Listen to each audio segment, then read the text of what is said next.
Shalom Aleichem, amada mispaja de las quejilot de Yehoshua, paz a vosotros. Quien te habla es tu ajot María Félix, desde la cabina extendida Radio Shalom en Houston, Texas. Agradecida con nuestro Abba por tu amable sintonía a través de las plataformas de Radio Shalom, YouTube, WhatsApp, Telegram, Messenger y Facebook. Muchas gracias por tus puntos de aprobación con ese me gusta y por compartir los temas. Que Jehová siga siendo contigo y con los tuyos, bendiciéndote sobreabundantemente en el conocimiento de su palabra, para que su gracia te cubra, te prepare y te ayude a estar listo para cuando tengamos que estar en su presencia.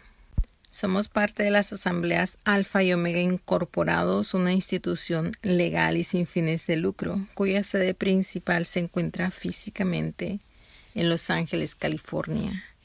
Fundada y administrada por nuestros amados mentores, los amados Morima Harón y Aracelis de Morales. Y puedes contactarles en cualquier tiempo en el www.elyosoy.com.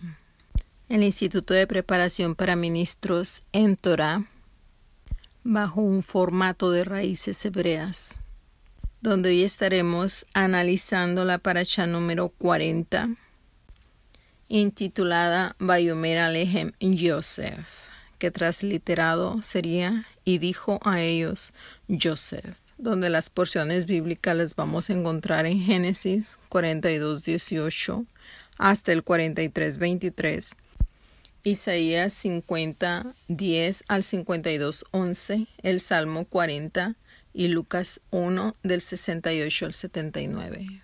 Una vez más te doy la bienvenida y te recuerdo de que si todavía no has adoptado la costumbre en tu vida de hacer un devocional de mañana y de noche, al menos personal, tuyo propio, pues comiences a implementarlo en tu vida, porque déjame saber que si tus días laborales son pesados o si son difíciles, este tiempo de comunión con Dios te va a preparar, te va a ayudar, te va a capacitar para que puedan ser más placenteras, llevaderas y llenas de sabiduría. Así que no pierdas tiempo e impleméntalo para que puedas comenzar a disfrutar de ese cachito de cielo aquí en esta tierra. No se diga si tienes esposos, esposa o hijos. Definitivamente es una gran bendición. Y antes de iniciar, oremos. Santo Padre Dios de la gloria, gracias por las horas bendecidas de Shabbat que estamos disfrutando, por la oportunidad de poder compartir tu palabra en esta hora y por lo que seguirás haciendo en cada una de nuestras vidas, con tu amor, tu poder y tu misericordia. En el dulce nombre de nuestro Hijo Yeshua HaMashiach, tu misma esencia. Amén y amén.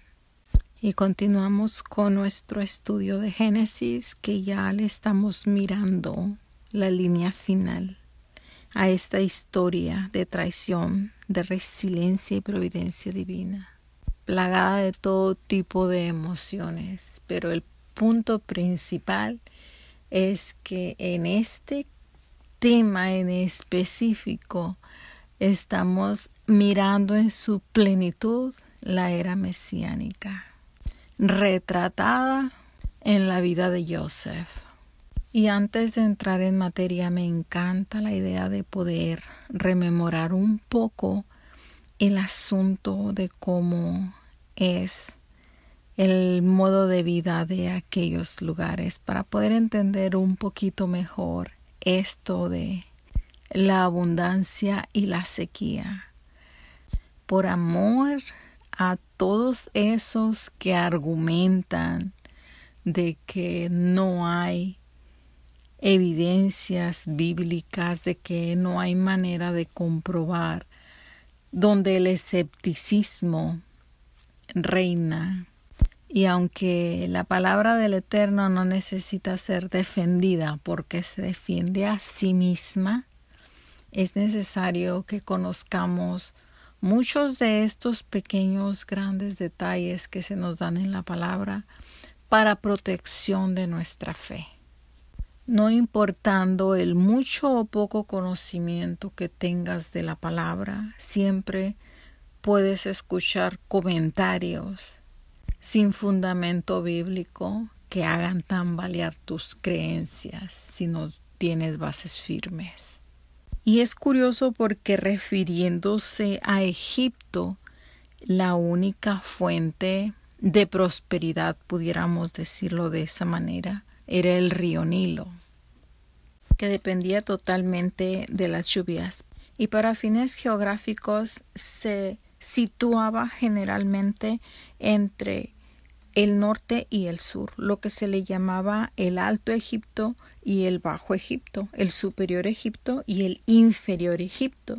Interesantemente, la parte superior estaba al sur y la parte inferior estaba al norte, porque el río Nilo corre del sur hacia el norte. He ahí el por qué nombrarlo de esa manera. Y hay dos grandes cuencas geográficas que sirven para canalizar el agua hacia el río Nilo. Una llamada la blanca y otra llamada la azul, que al unirse es lo que nosotros conocemos como el río Nilo.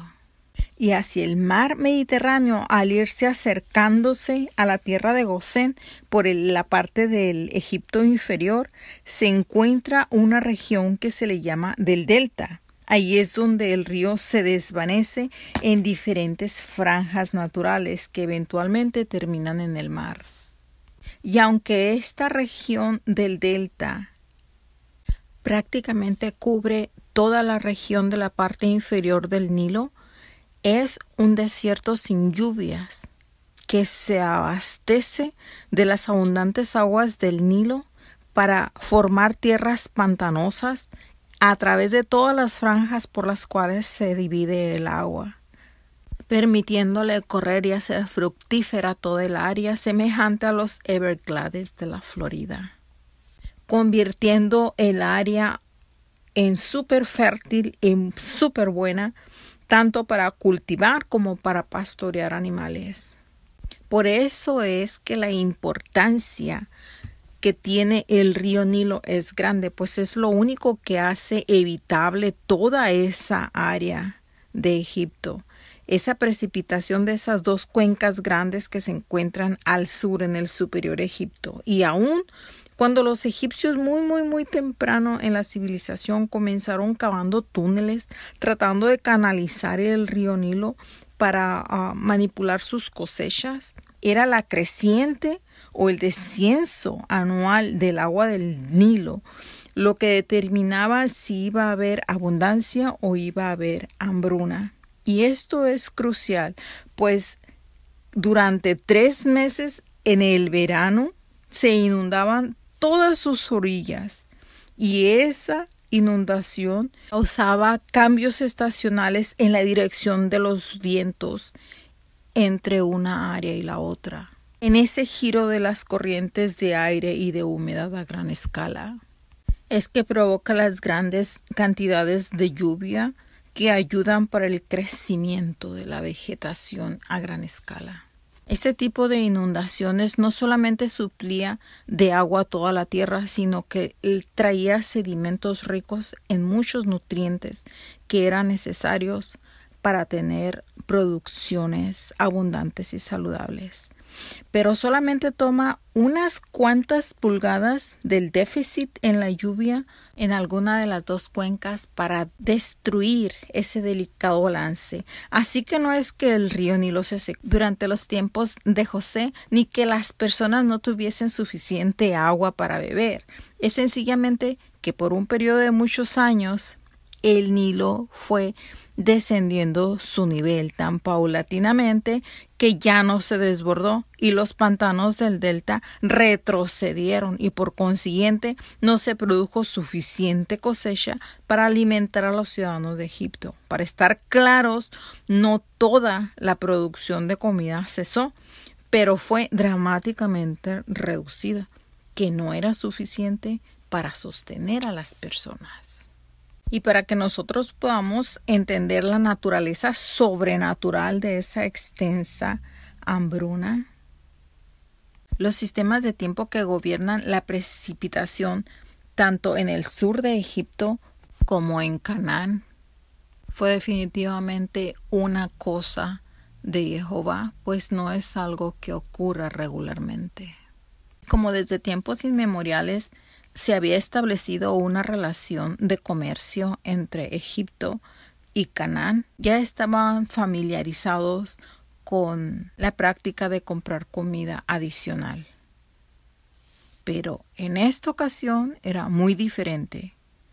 Si Dios Padre no le hubiese dado a Faraón ese sueño profético y luego le hubiese dado a José para que lo interpretara, definitivamente hubiese habido mucha muerte en todo Egipto y en todo Canaán por falta de alimentos en ambas tierras. Por eso mismo fue que Dios advirtió a Egipto que se preparara y pudo prepararse. Y por la Escritura sabemos la manera maravillosa como José lo organizó. Pues él se fue provincia por provincia, comprometiendo absolutamente a toda la población a almacenar grano, almacenar y almacenar y almacenar. Pudiera parecer paradójico que después todo ese grano almacenado les fue vendido a precio de oro, tanto para ellos que habían trabajado por ello, como para los extranjeros que venían a buscar de ese beneficio. Y desgraciadamente para aquellos que eran muy, muy, muy pobres y no tenían acceso a otros recursos de comida comercial disponible, esa hambruna terminó costándole cientos de miles de egipcios, posiblemente 1 millón o más, su libertad, ya que estos egipcios de clase muy baja se quedaron sin dinero para comprar comida y no tuvieron alternativa que venderse ellos mismos o a sus familias completas a Faraón como sirvientes a cambio de comida. Ojo con este detalle, que no se te olvide, porque debido a todo lo que tuvieron que sufrir, pero principalmente a su corazón ingrato, va a hacerles volverse en contra de todo el pueblo de Israel. A la muerte de José, y de ahí viene la esclavitud por los 400 años. Pero ese es otro tema. Ahora regresemos a Canaán, con esta familia disfuncional, dividida y llena de tantos problemas y prejuicios entre sí, en donde vemos al patriarca Jacob en el punto más bajo de su vida, pues olvidó al que se le reveló en aquella escalera con ángeles subiendo y bajando. Se le olvidó con quien peleó cuerpo a cuerpo durante toda una noche. Se le olvidó que recibió la bendición de la promesa, con la promesa, valga la redundancia, de que nunca estaría solo. Incluso se olvidó del altar que levantó a Jehová en Betel. Y siendo el principal propósito de levantar un altar es para adorar a Jehová, pues a través de esa adoración es cómo se mantiene la comunicación y la protección para no caer en esos pozos profundos, de olvidarnos de lo maravillosamente misericordioso que es nuestro Abba. Y tal vez en algún punto puedas pensar, decir o afirmar que Él tenga razón en su forma de actuar, porque está pasando por un duelo, está pasando por un proceso doloroso. Pero hasta en eso a Jacob se le olvidó que el dolor es parte del proceso. Cuando nos desenfocamos del autor y consumador de nuestra redención, es entonces que la fe se esconde como si no existiera, que la confianza flaquea Y tendemos a pensar, todo esto es contra de mí. Diferente es que si a pesar del dolor, del duelo, de la circunstancia, la situación difícil, sea física, mental o espiritual, decides confiar en el Padre, entonces se te van a ir revelando más y más las bendiciones del Padre, pero solamente es posible cuando te dejas de ver a ti mismo como una víctima. Solo así es como creces y te haces portador de la sabiduría del cielo. Mira qué ejemplo más maravilloso en José. No como sus hermanos que por 2 ocasiones quedaban solo mirándose unos a otros sin saber qué hacer, qué decir, de qué manera actuar. La primera, frente a su padre cuando los manda para Egipto. Y la segunda, cuando están sentaditos en orden del mayor al menor frente a José. Y antes de dejar en paz a Jacob, me encanta el hecho de meditar de que no le fue dada su más grande bendición hasta que él se pudo desprender de sus preferencias por Benjamín. Porque a ese punto él ya era un adulto. Pues la palabra nos dice que cuando entraron a Egipto él tenía 10 hijos. Para tener 10 hijos quiere decir que tienes más de 10 años, que tienes una pareja y ya eres legalmente adulto. Maravilla poder llegar a este punto de hacer lo correcto porque sabes que es correcto, pero con fe y confiando y creyendo. Todo este proceso por el que pasaron los hermanos de José para poder llegar a ese punto de la reconciliación es maravilloso. Mira, esos 3 días que fueron puestos en prisión, vaya que les sirvió de introspección minuciosa a cada uno de ellos en sus vidas. Y también a José, pues primero dio una palabra de que iba a dejar 9 presos, iba a mandar 1 con víveres y a dar la noticia. Pero ya después de los 3 días cambia de opinión y decide mandar a 9 y dejar solo 1 preso. Necesitaba una garantía para que le trajeran a Benjamín, para saber si todos y cada uno de sus hermanitos seguían siendo los mismos que cuando se deshicieron de él. Y en las acciones que él está realizando vemos cumplida la promesa de que no te preocupes, que habrás de hablar, que habrás de decir, de qué manera habrás de actuar, porque el Espíritu te lo va a dejar saber. Sin duda el hecho de acusarlos de espionaje fue una estrategia utilizada por el cielo para sacudirles la conciencia e instarlos al correcto ticón. Pues evidentemente ellos andaban tan desconectados que no captaban ningún mensaje que él les mandaba. Pues él les dijo, yo tengo temor del Dios del cielo. Viéndole la imagen como un egipcio debiera de haberles prendido el foco. Verse a sí mismos sentados en ese orden, la 5ª porción extra en el plato de Benjamín. Y los gritos con los que lloró, ¿acaso no lo escucharon? El dinero que les fue devuelto, la salutación inusual de un Egipto para el pueblo hebreo de paz a vosotros. De paso, qué tremendo testimonio el de José, porque evidentemente ya se los había ganado a todos por su testimonio, por su honestidad, por su fe. Y esto me trae a la mente de que nosotros no debemos de juzgar por las apariencias, porque caras vemos y corazones no sabemos. Tal vez de repente nos topamos con personas en la calle que tienen mal aspecto, que algo en nuestra mente repudia su presencia sin que nos hayan hecho absolutamente nada, solo por la mala costumbre de juzgar, sin saber y sin conocer. Y aún regresándoles su dinero y diciéndoles, Su dinero yo lo recibí.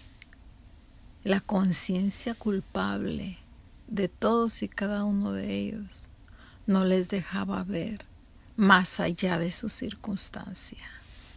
Y no es para menos, pues 20 años se dicen fácil, pero son un montón de tiempo cargando con ese peso de culpabilidad. Y cuando José ve a su querido hermano Benjamín con ellos, es entonces que le dice al mayordomo: llévalos a casa. Llévalos a casa. Tenía que separarlos de los egipcios, a estar con ellos en privado. Pero aparte de eso, mandó degollar una res para agasajarlos. Y otra vez el miedo los traiciona, pues piensan que por causa del dinero es que los lleva para su casa. Ya se veían a ellos mismos de esclavos con todo y asnos. No cabe duda que aun siendo testigos de las transformaciones maravillosas que Dios ha hecho en nuestras vidas, llegado el momento, si no nos ponemos a cuenta, también iremos temblando, pensando que por el dinero. Y aquí tenemos un aspecto bien importante en este proceso de salvación y redención. El dinero, que envuelve en capacidad, presentes y dinero. La capacidad de Judá, los presentes de Jacob, el dinero que querían devolver. Es bien interesante, porque este dinero les fue rechazado por José, devuelto por Dios y puesto en sus sacos. Esto es otra forma bien clara de decirnos que el favor de Jehová no se compra con dinero. Qué increíble es la palabra de nuestro Dios, que nos muestra que Él da pan a cambio de nada. Él te alimenta a cambio de nada. Él no te deja morir de hambre por nada. La divina gracia es el pan que sacia y estamos muy lejos de merecerlo. Lejísimos de poderlo comprar y lejos de poderlo alcanzar con ningún presente. Estaban completa y totalmente a expensas de la misericordia de Dios Padre. Por eso es que Jacob dice allí en el versículo 14: y el Dios omnipotente os dé misericordia delante de aquel varón y os suelte al otro vuestro hermano y a este Benjamín. Y si he de ser privado de mis hijos, pues que lo sea. Y él no conocía ni tenía claro el fin de lo que iba a suceder. Nosotros sí conocemos el fin de la historia. Y sabemos muy bien lo que nos espera. Y también necesitamos de mucha misericordia, que tenemos sobreabundantemente hasta que el tiempo de la gracia termine. Así que aprovechémosla al máximo, saquémosle todo el jugo posible. Compartamos lo más que podamos, pues a los cielos nadie va a ir solo. Debemos llevar compañía. Que Jehová siga siendo contigo, conmigo y con todos nosotros hasta encontrarnos nuevamente el próximo Shabbat. Y síguete gozando, pueblo de Israel. Shabbat Shalom.